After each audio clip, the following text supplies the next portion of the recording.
এটা ইনড্যাম কোম্পানির একটা বেগুন বীজ তৈরি করে এটা লাগিয়েছিলাম। দেখুন কি সুন্দর লম্বা লম্বা সাদা সাদা বেগুন হয়েছে।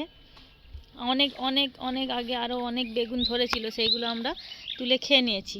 এই বেগুনগুলো বড় হয়ে গেছে, আজকে এইগুলোকে তুলব। অনেক আগের বারে আমরা 10টা বেগুন তুলেছিলাম। বিনা যত্নেই এরকম হয়েছে, না এতে আমরা সার দিয়েছি না ওষুধ দিয়েছি। ঠিক আছে, বেগুনগুলো তুলে নে তো।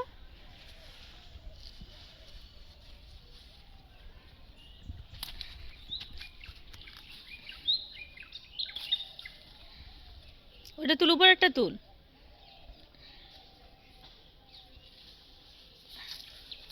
একবার যা বেগুন আছে সব তুলে নে, নতুন হবে আবার।